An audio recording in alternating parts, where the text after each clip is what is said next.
I'm Kate Kunkel, the founder of Brain Health Matters, a series of courses, programs, and videos like this, all designed to help you become healthier so your brain can be happier and stronger. If you love animals, you're going to love this show because we're going to be talking about the many ways animal-assisted therapy can help us manage stress, become happier, and boost our memories and our brains. Stay tuned.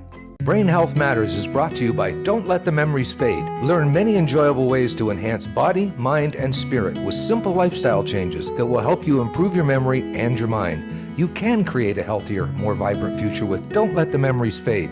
Available in ebook and paperback on Amazon everywhere. Taylor Griffin is Executive Director of the Association for Animal-Assisted Intervention Professionals. With her doctorate in research psychology focusing on the human-animal bond, Taylor is passionate about bolstering pet therapy with empirical investigation. Taylor is also a dog trainer and a registered handler with Pet Partners. She's based in Georgia, where her family includes, I think it's 7 dogs now, yes? And 3 cats. It's 9, yes. Oh my goodness. And I thought I had a menagerie here.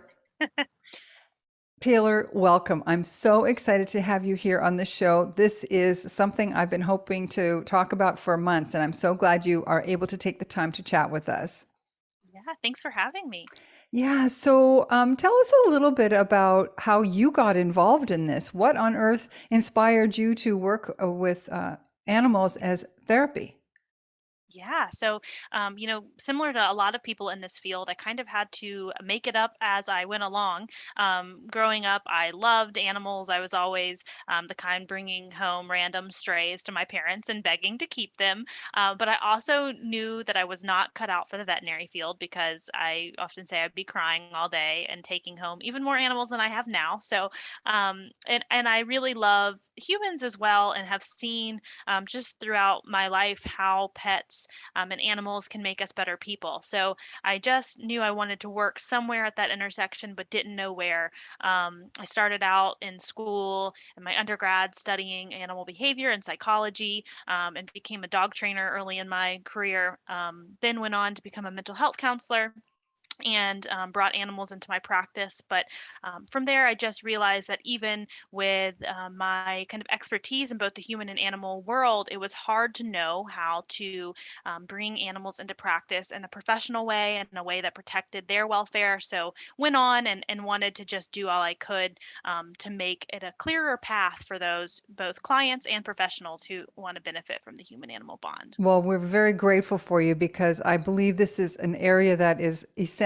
I truly believe that our relationship with the animal kingdom is paramount for me.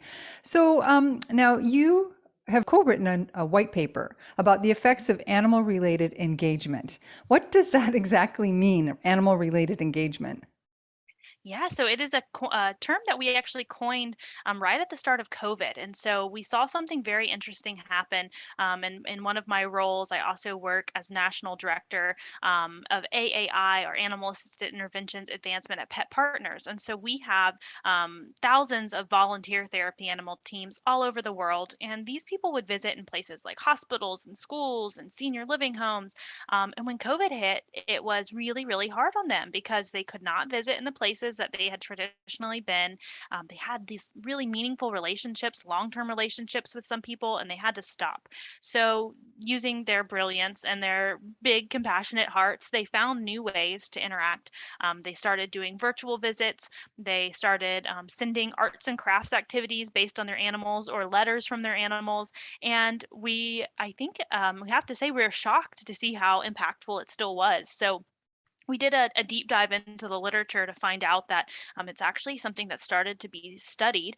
Just the fact of remembering animals or thinking about animals can make us feel better. So that term, animal related engagement, refers to activities that we do that make us think about the human animal bond. Not the same, of course, as interacting with an animal one on one, but still powerful and still a way to just spread the word about what animals can do for us if you're not having an animal immediately available available to you to love on. And there are so many seniors who had animals in their homes and now they're in a place where they simply cannot have them. So it's nice to know that even, say, their animal was living with someone else, at least that would also give them the benefit, some benefit of having that interaction still. Yeah, absolutely. And you think it sounds kind of out there in some regards, but then we even mention it in the white paper when we look at some of the most viewed videos on social media. It's cute animal videos, and we view those for a reason because they make us feel better. And so, if we really add some intentionality behind that, then we see there are a lot of benefits available to us. You used in the paper the word triggering. Is that like the bond that we're triggering? What are we triggering then? Is it endorphins or what is it? So I think we're still starting to understand that, and we're encouraging as an association much more research on this because we're just starting to tap in. And as a researcher myself, I think we are just scratching the surface and even understanding what our one-on-one interactions with animals can do. But I think it's a mix of things. We're thinking about maybe what animals in our lives have done for us. We also are starting to see that it's something about viewing the relationship that a person has with their animal. So if I'm bringing my therapy dog Rex on camera with you and talking about my love for him, you are benefiting by watching my bond. So maybe you aren't necessarily bonding with Rex through the camera, but by seeing what our relationship means to each other, you still get those feel good reactions, and maybe potentially even have something triggered in you to think about, what animals have meant for you in your life. Now, my work is focused on the prevention of cognitive decline. And part of that is improving mental health because without good mental health, it's much more likely to have cognitive decline later in life. How can pet therapy help with that? There's so much in the research that has talked about how being with therapy animals can assist with mental wellness. And what I love about it is it can help with presenting mental health problems. So there are studies that look at therapy animals for, severe mental health diagnosis and anxiety, depression, you name it. And there is also research to suggest that even if you're saying, I feel pretty good, and you're at a general place of wellness, things like corporate visits where, you come into the room and you don't have any presenting problems, but after interacting with the therapy animals, you still say that you feel better. So we believe there's a protective aspect of it too. In my work as a mental health therapist, I saw an animal's ability to really ground us in the present moment. We tend to be so quickly moving in this society today, and we don't stop to check in. And I think animals also have a way of almost being our thermometers, emotional thermometers, if you will. I often say I have a Shih Tzu named Walter, who is a very sensitive guy, and I quickly learned after rescuing him that if I was in a bad mood, if I had some anger inside of me, which I don't present outwardly, but I'm frustrated about something, I'll look over at Walter, and he looks like he's in trouble. And of course, I'm not directing any frustration towards him, nothing but love, but he's picking up on my feelings and showing me how I feel. So it challenges me to stop, get centered, invite Walter over for some love, and we both, shake it off.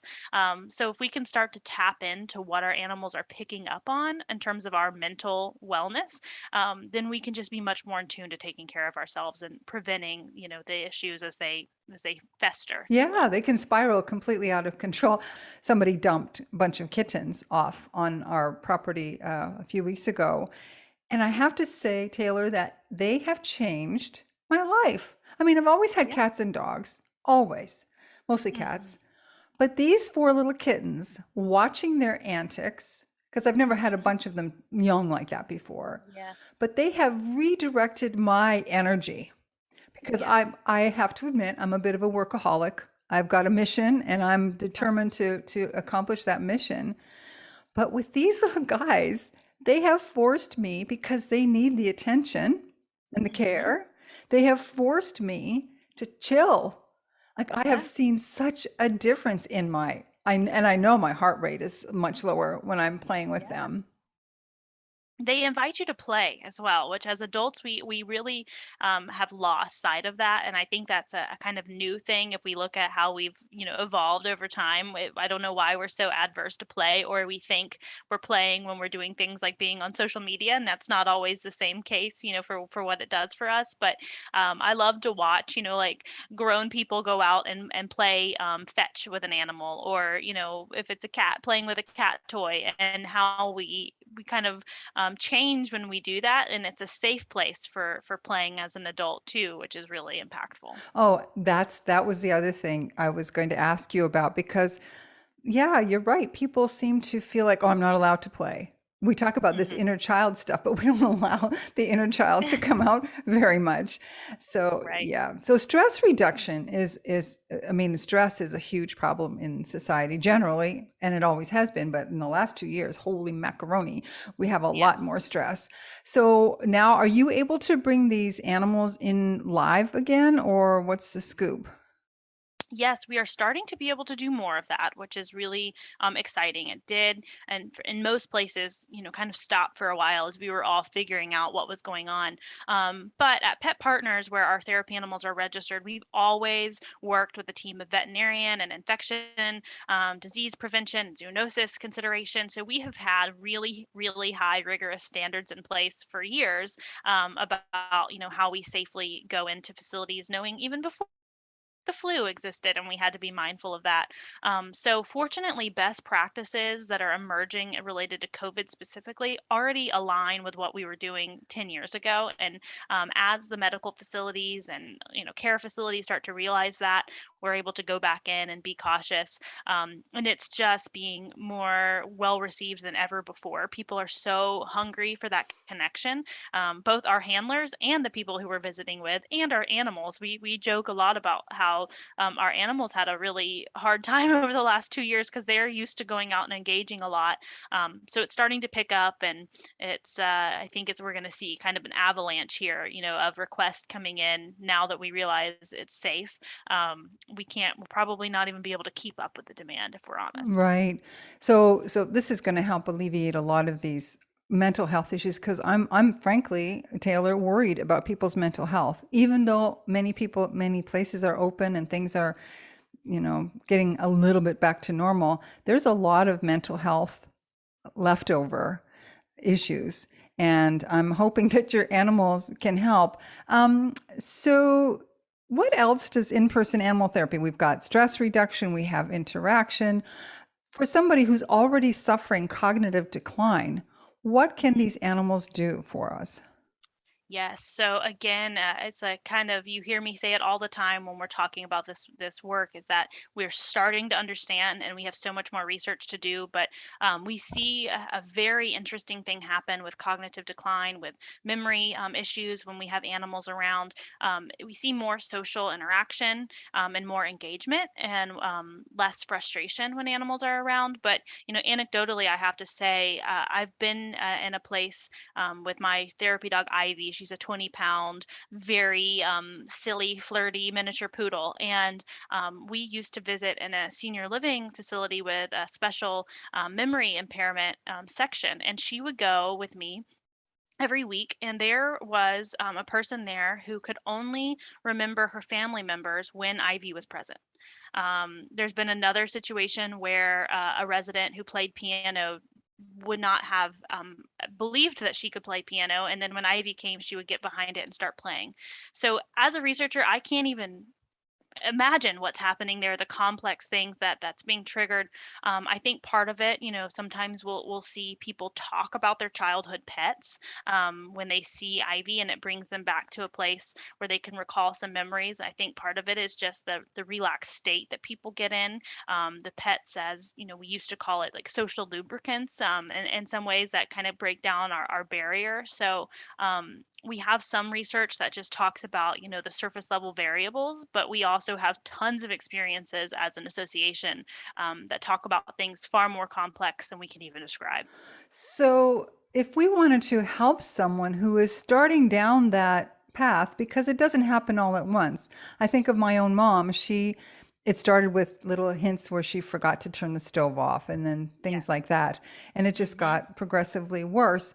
I wonder if having pets around to keep her more engaged might have helped, because that was the other thing. Once they start that decline, they tend to pull away from people because they're embarrassed or afraid that they're going to make mistakes. Yes, yes, those animals are non-judgmental companions. And we also are seeing whether it be someone with cognitive decline or even, we talked about COVID, adults who just had their whole world disrupted. If you have pets around, we are encouraged to stay in a sense of routine. My pets don't let me forget when it's time to feed them. They're very vocal about that, or when they want to go play or go on a walk. So some of that too, when we look at cognitive decline, that routine that animals inspire can be really, really helpful. And just, keeping ourselves in that routine, that's good for our mental wellness. As you were bringing that up, I'm thinking, what if we had a situation where we could have people who are in facilities? Do they ever have pets like live in facilities? Have you seen that? Because I'm thinking it would be such a good thing for people who are starting down that path. They might be in there for other reasons. They might be because they have Right. physical issues. Yeah. Maybe it would help them become more engaged right from the Yeah. beginning, even though they're not necessarily there for cognitive decline. We have seen that, and there's a kind of growing body of facility animals who are more resident based, and we are all about that. Of course, with any animal that's coming in and having a job, we have to make sure their welfare is protected and they can't be on the clock all the time. But we do see, things like residential facilities where they have a cat, and the cat feels like that's just their home. They have tons of people to love on them. They're not, performing a job all day long, and it's really, really helpful. So we definitely encourage it, and just any facility with an animal, making sure that you know the signs of their stress and are giving them the most enriching, positive life, then it's great for all who are involved. There was I can't remember where it was in the material about the robotic dogs. I saw those on a YouTube video and I thought, I don't know, but what do you think about stuffed toys and robotic dogs? I mean, as an animal person myself, I was, of course, kind of suspicious. Is there any way that this could be effective? But in research, it's proving to be effective, especially for people with some memory impairments. And I think it must go back to the idea of animal related engagement. It's that we are remembering animals or thinking about a child with a toy. It can still be very beneficial to in your imagination to be caretaking for something. So, I don't foresee a world where animals will ever be replaced by robotic animals, but I think it can be really helpful. And we're also finding that it can be a great thing to serve in the interim. So, if you're waiting on a therapy animal team to become available at a facility, then maybe you can introduce some of these other, opportunities through animal related engagement to set the stage while an animal is not available. So now let's go to kids. We've talked about a lot of older people. Again, my concern right now is for the children's mental health. And I think that kids need routine just as much as we and the animals do. What can we learn from animal assisted therapy in terms of children's mental health and how we can use that wonderful ability Yeah. to help the kids? Absolutely. Well, one of my favorite things when it comes to working with children and with animals is that there's no doubt about it. Being around animals helps build empathy and compassion. And so that is so important, obviously, for mental health. And when I'm working with children and animals, we're doing a lot of perspective taking. What do you think Rex might be feeling in this moment? We do things with children, learning about appropriate touch, self care, all of these different life skills and protective mechanisms that we need to instill in children from a young age. You can't just start talking to them about mental health terms, but you can model so much through the human animal bond. It can be really impactful. Would you have the ability to have animals in schools on a regular basis? Obviously, they have some therapy animals that come in occasionally, but Mhm. I see so many children, their parents just, they can't do it. They just don't Yeah. have the financial or time resources to look Mhm. after animals. Is there a world where we could see that possibility? Yes, and it's a world we're hoping to create through AAAIP by making therapy animals more available in schools and by empowering schools to bring in volunteer therapy animal teams for maybe just a couple hours at a time so that the burden's not always on the staff. But we know the answer is not always for everyone to go out and get a pet. That doesn't work well. Like you said, there are pets are full-time jobs, and unless you have the resources to care for them, then it's probably not a good fit. But animals in schools can help so much with things like bullying, reading. I had a therapy dog named Charlie who would go into the Department of Juvenile Justice, and there were brilliant young people there who were underserved and never invested in, and they would say they can't read. And so we would start to work on reading, and they were reading to this non judgmental, snoring bulldog. And over 6 weeks, their reading and fluency scores went so high that we had to double check our data to make sure that we weren't reading something wrong and measuring the impact. So there's so much. We have a member of our board of directors, Dr. Dan Dooley, who has therapy animals in his school, and he talks about how when there's been an incident and when the child's had some kind of behavioral, display, and they get pulled from the classroom, if they're able to interact with the therapy animals, they can return to the classroom so much more quickly because they have grounded themselves much more quickly with the animals available. I have a cousin who teaches grade 6 in the public school system in Canada, and there they are putting kids with learning disabilities and other issues in with the normal population, and that's Mhm. caused a little bit of a problem for the teachers because you Mhm. spend all your time dealing with problems and you don't get to Right. spend as much time teaching. So to have that possibility of having the children go somewhere where they could be with these animals, wow, that would be incredible. Yeah, a little decompression. We all need that at times, right? Amen, sister. Yes, we do. So, what can people do to get involved? How can they help? Because you said earlier, we're not going to have enough animals for the need. What can people do to help? So there are so many things that people can do. Number one, if you're interested in becoming a therapy animal handler, you can do that. It's a volunteer process through Pet Partners or any therapy animal organization that adheres to the field standards. So therapyanimalstandards.org will walk you through what that is making sure that the welfare of the animal is protected and that the safest and most ethical intervention is considered at all points of the programming. And we also want to make sure too that therapy animals are animals who don't just tolerate their role, but actively enjoy it. And that is sometimes a rare animal to come across because some of my pets love me, but they don't necessarily want to go out and interact with people. So there's that opportunity.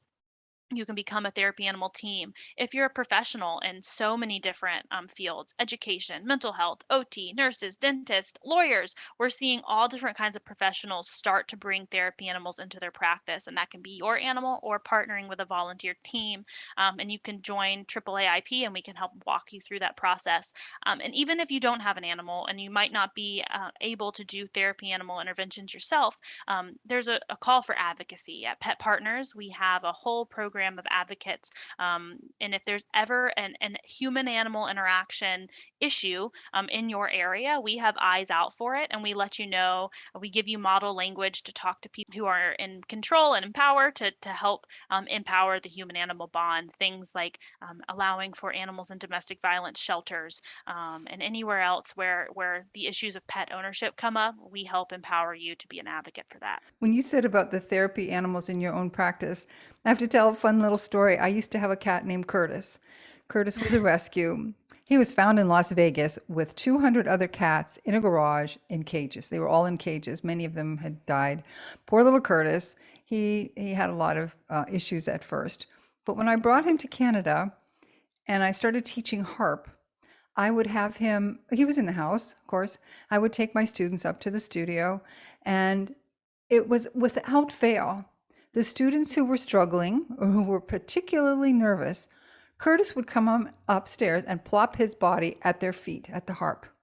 It was incredible. It's like he knew they needed a little comfort, a little distraction, something to Mhm. make them feel more comfortable. Yes, he helped them get out of their mind and into what they were doing, and it's just amazing how animals don't have to be taught that. We just have to be taught how to listen to what they're telling us. We do need to listen to everybody a little bit better.